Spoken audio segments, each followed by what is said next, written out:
The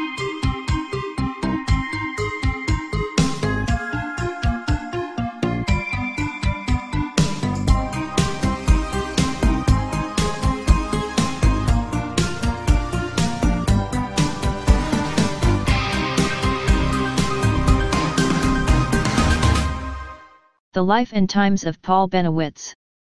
In 1979, Paul Bennewitz operated a small electronics company, called Thunder Scientific Corporation, in Albuquerque, New Mexico. He was a brilliant physicist and inventor. He also had an avid interest in UFOs, and was an investigator for APRO, Aerial Phenomenon Research Organization, the Arizona UFO group founded by Jim and Coral Lorenzen. From his home on the outskirts of Albuquerque, Bennewitz had, along with others, seen strange lights in the night sky over the Manzano test range outside Albuquerque. The lights seemed to appear almost every evening and to fly towards Coyote Canyon, also a part of the Kirtland Air Force Base area that included Sandia National Laboratory and Phillips Laboratory, both of which conduct ultra-top-secret government research. In early 1980, Paul Bennewitz became involved in observing and filming objects which he had sighted on the ground and in the air near Kirtland Air Force Base and the Manzano Range. Reportedly, his wife Cindy was also present to witness some of the first landings he witnessed and filmed in the Coyote Canyon area. Subsequently, on October 24, 1980, he contacted Major Ernest Edwards of the Kirtland Security Police who, over the period of the next few months, became concerned and requested the guards on the Manzano weapons storage area to report to him any sightings of unusual aerial lights. At the beginning of August 1980, 3 guards reported sighting an aerial light which descended on the Sandia Military Reservation. Ernest Edwards reported the sighting to a Fosse Special Agent Richard Doty, unaware that Doty had already heard from Russ Curtis, the Sandia security chief, that a Sandia security guard had sighted a disc-shaped object near a structure just minutes after the sighting by the 3 Manzano guards. Doty included these reports and several others in his formal report, forwarding it to a Fosse, Air Force Office of Special Investigations, headquarters in Washington, D.C. From this point on, many other persons became involved.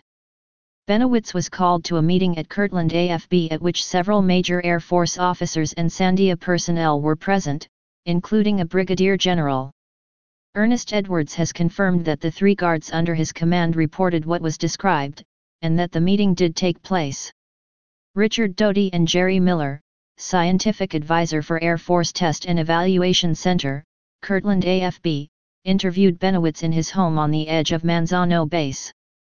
They examined Bennewitz's films and tapes, and Miller, a former Project Blue Book investigator at Wright-Patterson AFB, determined that the films did show some type of unidentified aerial objects. They also noted the array of electronic surveillance equipment that Bennewitz had pointed at Manzano.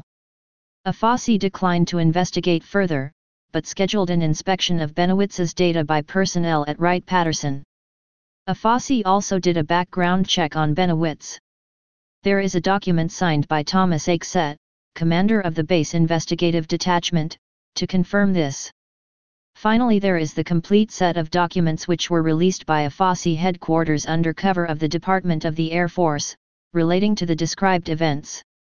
Meanwhile, in 1979 or 1980, the record of the year is unclear, Bennewitz and Dr. Leo Sprinkle, a psychologist and respected UFO researcher, had been investigating the story which a deeply troubled woman named Myrna Hansen told them.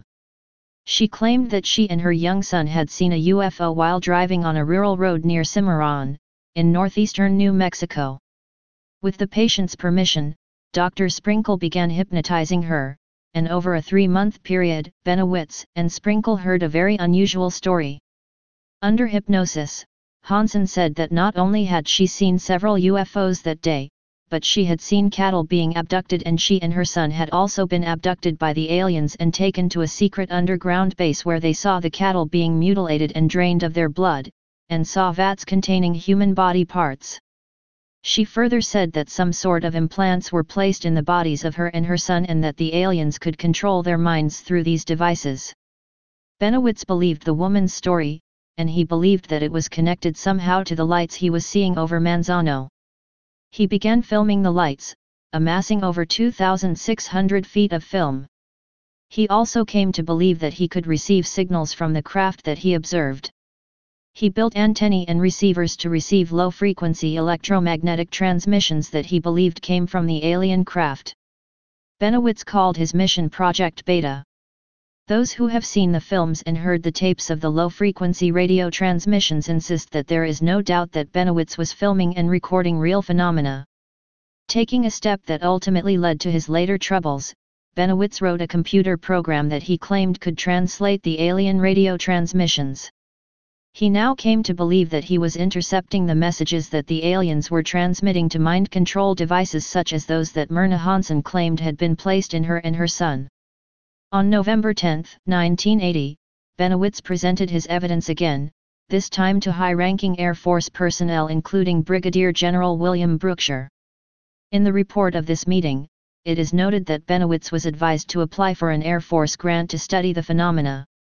Once again, however, the AFASI declined to investigate the matter themselves. Bennewitz was not to give up so easily.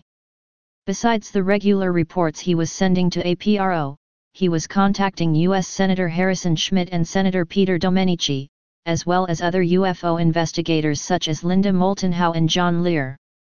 By 1982, APRO had decided to investigate Bennewitz's claims. They sent William Moore, one of their directors and a former schoolteacher turned writer and ufologist, to talk to Bennewitz.